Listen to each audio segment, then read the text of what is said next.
Ayan! Welcome back mga ka-59, mga mom, mga sir. Saan man dako ng mundo kayo naroon, saludo po ako sa inyo. Welcome back mga ka-59 at mayroon na naman tayong bibigyan ng reaction ngayon. Mayroon kasing nagpasa ng isang screen record patungkol dito sa wakwak na hindi matigil-tigil, no? Ang pagkakalam ko, nasa Pilipinas na to eh. Nasa Pilipinas na, pero sige pa rin nangangaw-ngaw. Eto mga ka-59, pakinggan natin yung sinabi niya.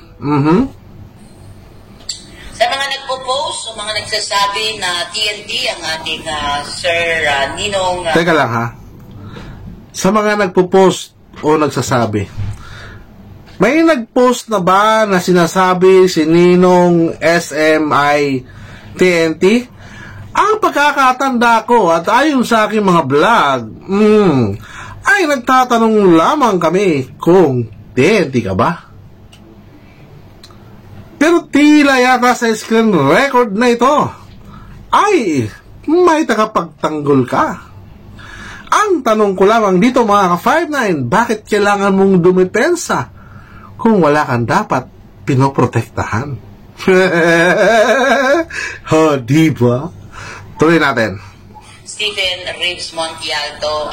Reeves Montialto? Hindi yata siya Reeves, di ba mga kapatid? Wala pong katotohanan yung sinasabi po ninyo. Ingkit-pikit. Di ba? Pikit Ingkit daw. po kayo, pikit na lang po. Uy! Sige. So, sino kaya ang inggit? Di ba? Ikaw ang inggit na inggit sa mga manalastas. Di ba? Ikaw ang nagpo-provoke kay Dave kahit noon pa.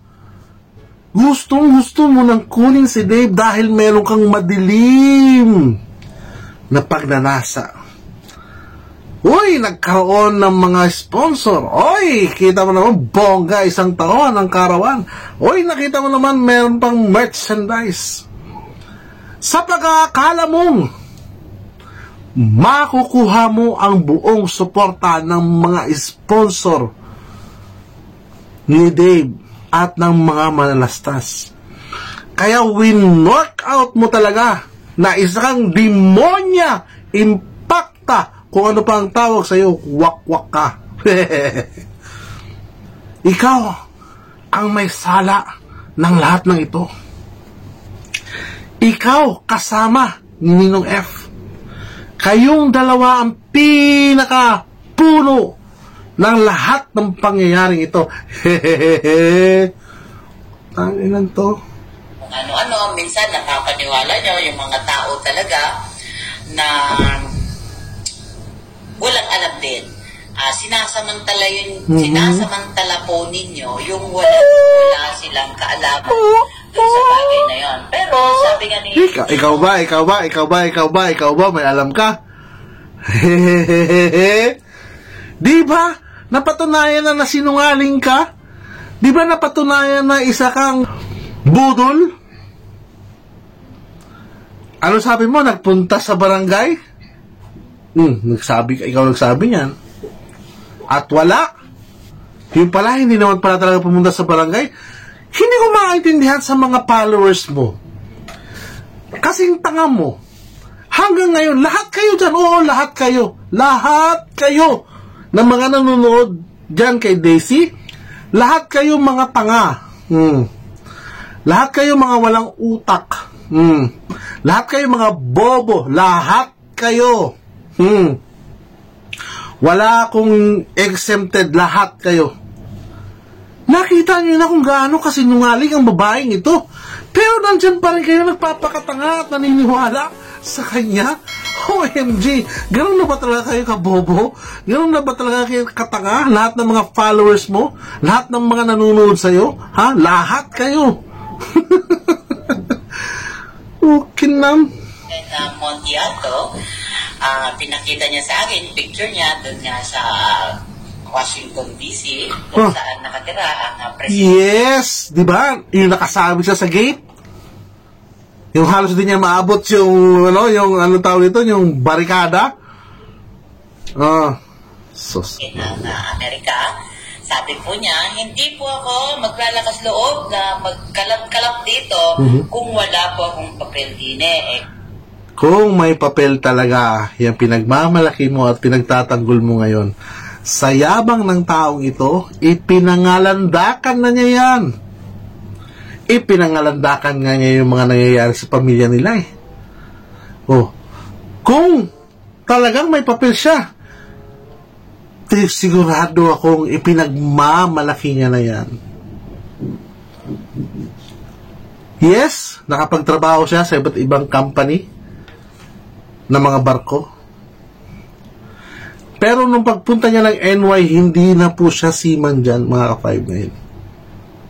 Ha? Ay? Hindi na po siya seaman dyan. Nung nagpunta siya ng NY. At sabi ng mga bubuwit, saka na lang mga ka-5-9, baka mamaya sabihin naman, gumagawa tayo ng kwento. Ayan. Kumusta kaya ang ninong mo o itong pinagtatanggol mo dyan sa tinitirhan niya? Sa gusto niyang pagtitipid, daw, ay nasa basement daw, ha? Daw, hindi ko pinasabing gano'n, daw, diba? So I believe him.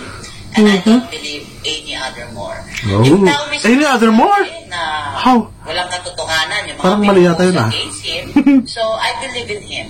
Diba? Hindi ko na paniniwalaan yung iba. Siya yung taong concerned. So of course I will believe him. Why should I believe the people na hindi naman niya kakilala and never close niya, diba? So, Ay! Mali ka dyan! Mali ka dyan! Sabi ko nga sa inyo, mga ka-5-9, ang usok hindi lalabas kung walang baga. Ang usok, kahit itago mo man yan sa pinaka saradong-sarado, pag lumabas yan, ibig sabihin may pinanggalingan yan. Wala namang nagmamagic na usok lang.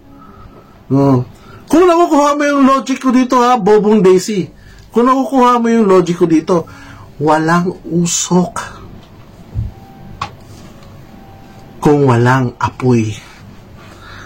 Walang usok kung walang baga. Kung naiintindihan mo yung sinasabi ko, ha? it's better for me to believe the person who says it. Ako kasi, kung kausap ko na mismo yung tao, Kaya pala pinaniwalaan nyo agad si Cargador na gano'n ang ginagawa sa kanya. Di ba matagal na kayo nag-uusap ni Gador? Bago pa siya nag-live doon sa kanyang merch, nag-uusap na kayo.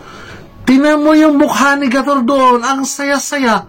So, sino yung mapagkunwari dito? Si Gador ba talaga o yung mga mananastas? Ibig lamang sabihin, matagal nang nagkukunwari yung pinakamamahal niyong Cargador. Matagal nang nagpapaka-plastic sa harap ng camera ang pinakamamahal niyong Cargador. Pinipilit niyang magmukhang happy kahit deep inside nakikipag-usap siya sa inyo and mayroon na kayong plano kung paano siya aalis doon. Sino ngayon ang plastic? Sino ngayon ang makapal ang mukha na magkukunwari o na mapagkunwari? Di ba? Kung nakakaintindi ka, Daisy, bobo ka eh. Nasa kanya na ako magsinungaling siya or hindi. But I believe. Tingnan mo, ha? Hindi naman. Nasa kanya na kung nagsisinungaling siya o hindi. Bakit kailangan pa ng ganitong statement? Ibig sabihin lamang nun, duda ka. Duda ka sa nagsasabi sa'yo. Kung talagang naniniwala ka sa nagsasabi sa'yo, hindi mo kailangan magbitaw ng statement na sasabihin nasa kanya na yon kung nagsasabi siya ng tama at o mali. Kung full ang tiwala mo sa taong nagkukwento sa'yo, hindi ka magbibitaw ng ganitong statement. Ibig lamang sabihin, duda ka sa pinagtatanggol mong ninong SM. Di ba? duda ka. Uy, bakit lumabas sa bibig mo ito? Di ba? Kung talagang naniniwala ka, hindi mo pagdududahan. Hindi mo sasabihin na nasa kanya na ito kung tama o mali yung sinasabi niya. Bobo ka, Daisy. Nila ipapahiya yung sarili nila saying this and this kung wala namang katotohanan. Doon din ko kasi yung aking paniniwala. So, I believe the person himself. So yun po ha. Huwag na po kayong mag-PM sa akin na pagkarami-rami, hindi ko po kayo masasagot. Uy, feeling naman. Huwag daw mag-PM. Marami ba talaga? Screenshot mo nga. Hindi mo kaya. Meron pong papel ang ating Ninong Stephen Montiato. Huwag po kayo Eh, di kung may papel. Pero uulitin ko. Walang usok na hindi lalabas. Walang usok kung walang apoy. And besides, bakit kailangan mong ipagtanggol? And bakit kailangan magpaliwanag sa'yo kung wala ka talagang pinoprotektahan? Bakit gusto niyang magsabi sa'yo na ganito, may papel ako, kamaniwala sa... Bakit? Bakit kailangan mag-explain kung hindi ka naman talaga ikaw yun? Di ba? Sabi nga nila, kung hindi ikaw, huwag kang mag-react. Pero kung ikaw, mag-explain ka. Eto siya ngayon, nag-explain. Kung ako dito, nanahimik na lang siya. Hindi na lang siya mag-explain. Hayaan mo na lang kung ano talaga yung at malalaman na lang kung totoo ba o hindi. Kasi pag the more na gumagawa ka ng komunikasyon, the more na nagdidepensa ka sa sarili mo, the more na nagpapaliwanag ka, pinapatunayan mo lamang na may kasalanan ka. Di ba, mga ka-5-9? Hehehe. Ang sinasabi ng iba na super inggit lang po sila sa kanilang because they know Sige. Sige. So, yun, nakita na po ha. May papel po ang ating... Nakita mo ba? Nakita mo ba yung papel? Yung sinasabi mo papel, nakita mo ba? O baka naman kwento lang. Eh, sabi mo nga, kwento lang, di ba? Sinabi lang sa'yo. So, wala kang proof. Wala kang pagpapatunay. Ako, pwede ko sabihin na may papel ako. Oh, eto yung picture ko. Hindi ako magagala-gala dyan kung wala akong papel. Bakit? Maya-maya ba ang inspection? Maya-maya ba chine-check yung mga tao sa labas? May schedule yan, random inspection kung tawagin yan. Mga ka-5-9. Ay sa bobong Daisy na to, ay talagang maniniwala siya. Huwag kang magsasalita na may papel kung hindi mo nakikita. Kaya nga kami nagtatanong, TNT ka ba? Nagtatanong lang naman po. Kasi, totoo bang TNT ka? O, tanong. Simple as that. Pero bakit nyo kailangan magpaliwanag ng ganyan? Bakit nyo kailangan dumepensa? Sa simpleng tanong namin, mga ka-5-9. Ninong Stephen Montiato. Yun, natapos ang vlog natin sa reaction dito sa kupal na babae.